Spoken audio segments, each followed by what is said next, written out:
discussing the gender studies. So the gender studies in literature is an interdisciplinary field that uses a critical lens to examine how gender, sexuality, and social constructs of masculinity and femininity are represented in and shaped by literary texts. Means that looking closely at stories, poems, and books to understand how ideas about being a man or a woman or other genders are shown. It also looks at how these ideas about gender and sexuality are created by society and how they affect the way characters and stories are written. For example, in a book, a male character might be shown as very strong and never showing emotions. So, gender studies would ask, why is he shown this way? Is this how all men really are? So, gets, and next one is it analyzes how characters, authors, and themes reinforce or challenge gender stereotypes, and how gender intersects with other categories like race and class. This approach is a descendant of feminist criticism but has broadened to include queer theory and men studies to explore a wider range of gender identities and power dynamics. This means studying how stories and their writers either support or question common ideas about what men and women are like called gender stereotypes. It also looks at how gender connects with things like race and social class. This kind of study started from feminist ideas but now also includes looking at LGBTQ topics and men's experiences to understand different gender identities and how power works between them. Like for example, some stories include LGBTQ characters to show different gender identities beyond just man or a woman. Or a novel might look at how men deal with pressure to be taught and how that affects their feeling and relationships. So that's the gender studies. And now, let's proceed to the key aspects of gender studies. So the first one is the challenging stereotypes. Our primary focus is to analyze how literary works either uphold or subvert traditional and involving gender roles and stereotypes. It means that gender studies looks at stories to see if they support or question usual ideas about men and women. It checks if stories show women as quiet and gentle or men as always strong and in charge. It also looks at characters who act differently from these usual ideas.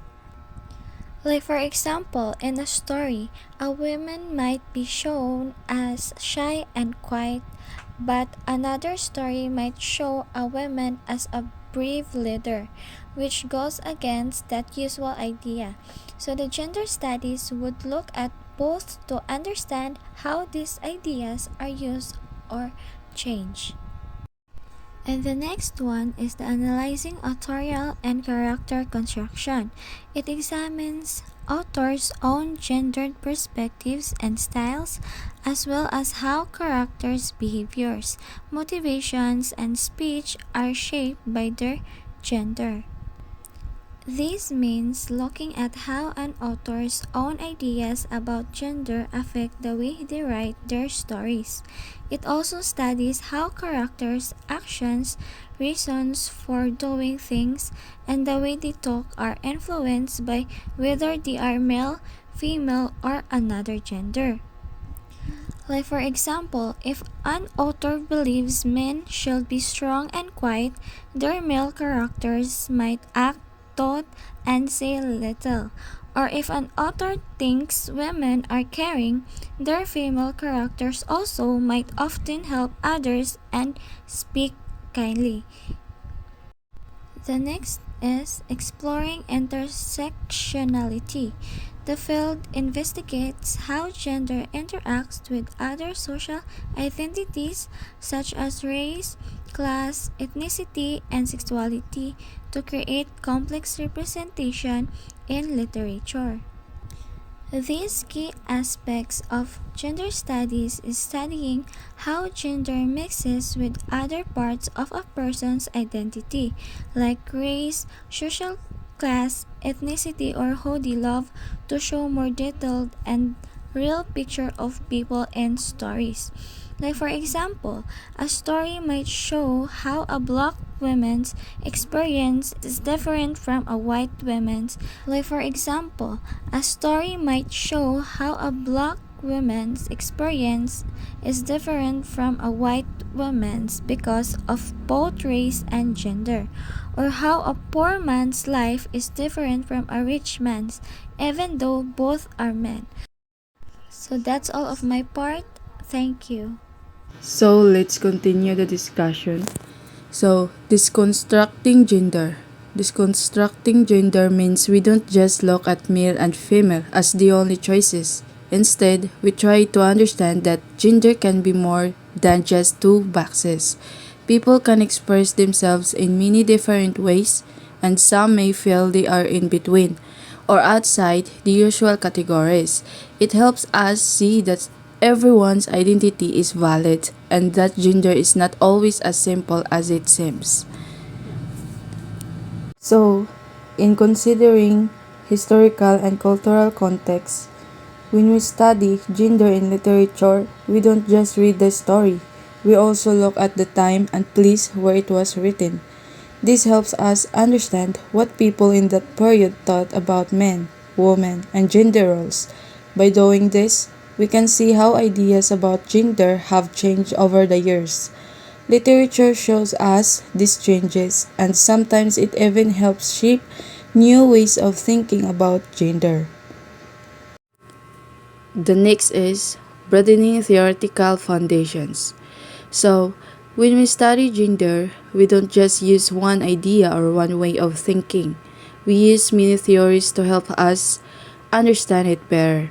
These include deconstruction, which helps us break down hidden meanings, psychoanalysis, which looks at the mind and behavior, feminist theory, which focuses on women's experiences, and queer theory, which explores identities beyond the usual norms. Gender studies both uses these ideas and also adds new ideas to them. This helps us see gender in a wider and deeper way.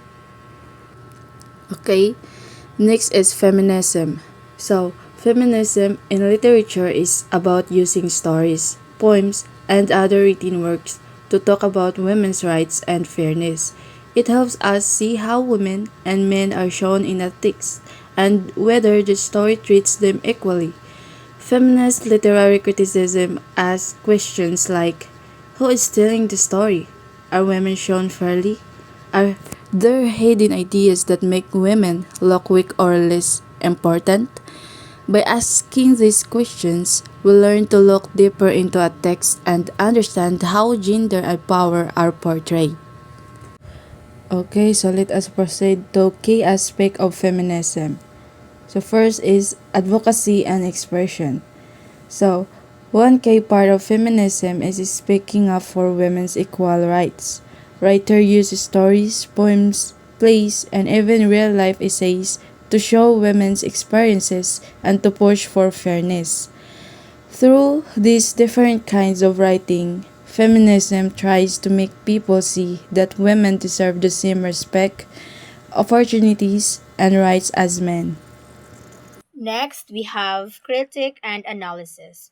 So, this means looking at books or stories to see how men have more power in society and how that affects what gets written. It also focuses at how women were often shown unfairly or left out.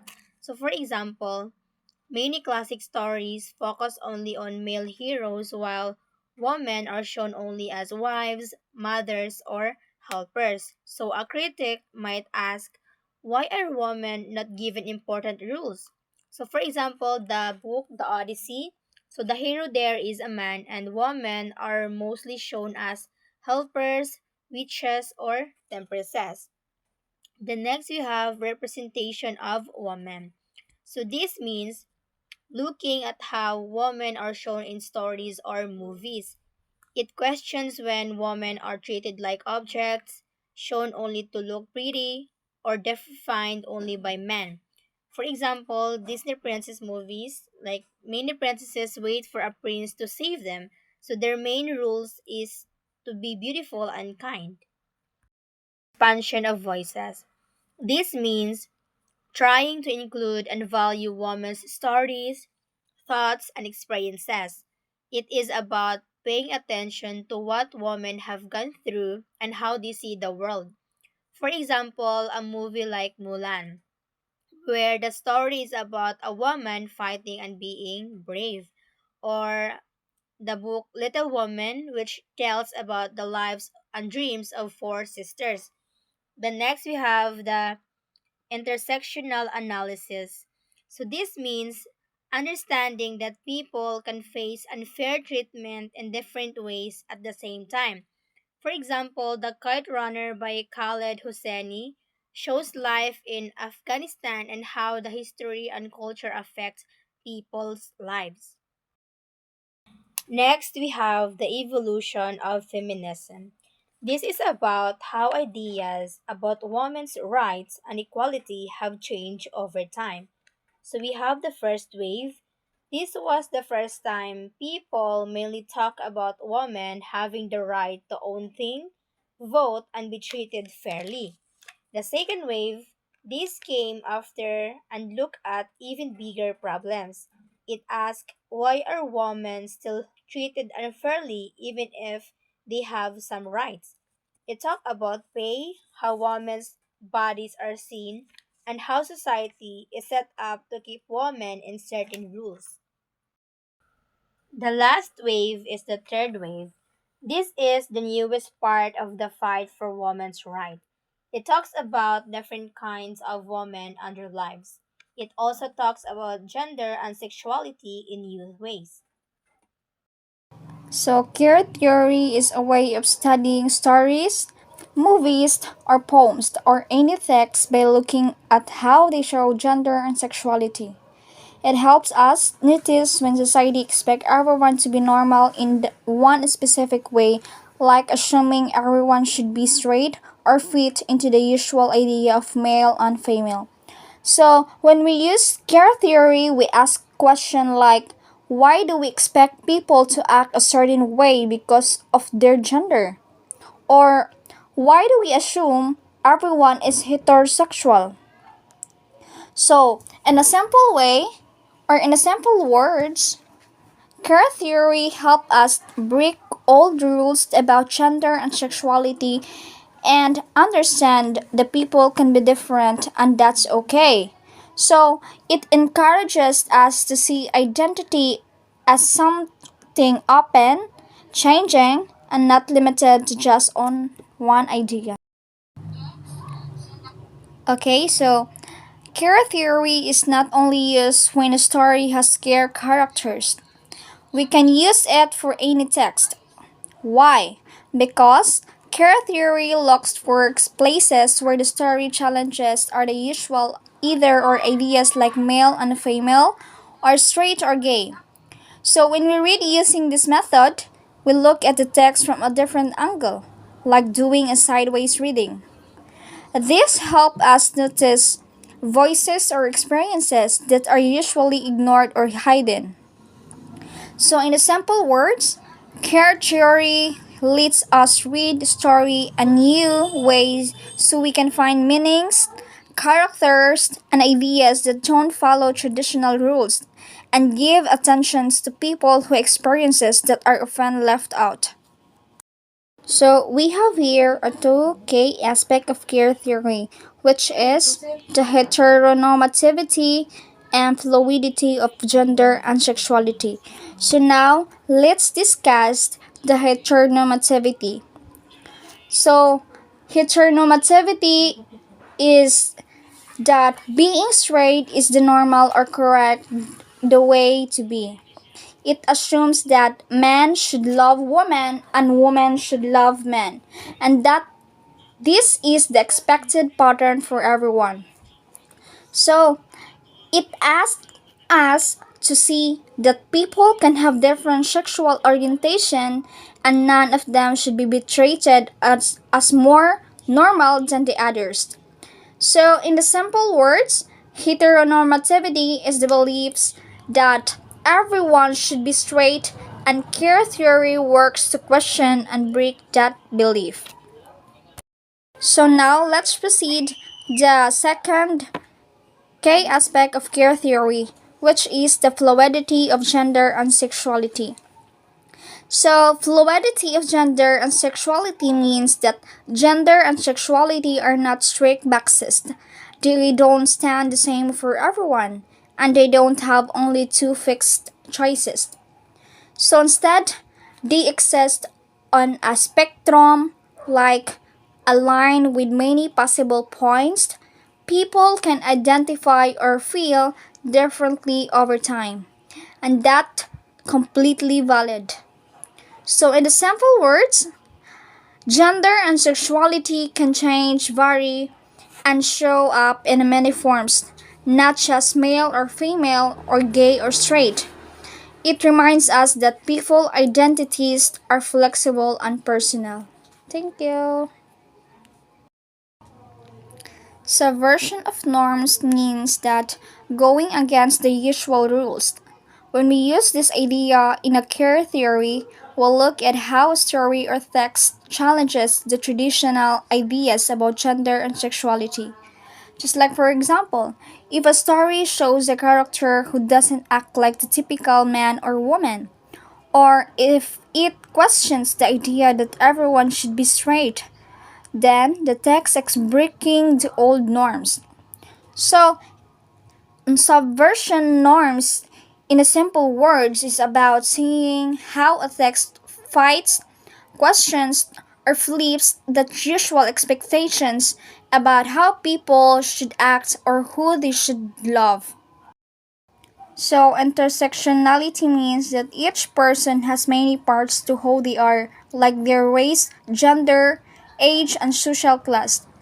So, these parts don't stand alone. They connect and affect how a person is treated in the society. Because of this, some people may face more challenges or unfair treatment than others, not just because of one identity, but because of how their identities mix together. So, in the simple words, intersectionality helps us see the people experience life differently because many pieces of their identity come together and shape their struggles and their power. Hello everyone, hello sir. Okay, the part that I'm going to discuss is the continuation of the key aspects of queer theory. Okay, we have here. First, let's talk about social construction. This idea says that gender and sexual identities are not fixed or purely biological. Instead, society and culture shape how we understand these identities. Like, for example, what it means to be masculine or feminine can change depending on the time period, the country, or the community. These expectations are created by society, not by biology. In practice, this means that the way people behave, dress, or express themselves is influenced by what society tells them is normal or acceptable. The next concept is reading text aslant. Reading aslant means reading in a slanted or questioning way. Instead of reading a story the usual way, we try to see what hidden assumptions are there, especially assumptions about gender and sexuality. Many texts naturalize ideas like heterosexual relationships or fixed genders rule. Queer theory asks us to question this and look for things we might not notice at first glance. This helps us see deeper meanings and alternative interpretations that a reader might miss. Next is focusing on marginalized voices. In queer theory, one important goal is to highlight the voices of people who have been marginalized or ignored. These are individuals or groups whose stories were not told in mainstream literature, such as LGBTQ+ characters or people whose identities challenge traditional gender norms. When we focus on their perspectives, we understand literature in a more inclusive way and see experiences that society often tries to hide. We also have here analyzing representation. Another important part of queer theory is analyzing representation. Basically, how characters and identities are shown in the text. We look at questions like how is gender portrayed? Are certain stereotypes being reinforced? Does the text support traditional hierarchies? Or does it challenge them and offer new ways to think about identity? This helps us see how literature can either maintain harmful systems or open new possibilities for understanding ourselves and others. Okay, and lastly, the last aspects of queer theory is applicability to any text. This means that even texts that do not explicitly deal with queer themes can still be examined through a queer lens. By doing so, queer theory reveals how narratives, characters, and social norms within the text reinforce or challenge dominant ideas about what is considered normal in terms of gender roles, sexual behavior, and identity. This broad applicability shows that queer theory is not limited to LGBTQ+ representation alone, but also to exposing hidden biases and underlying cultural expectations within any piece of literature.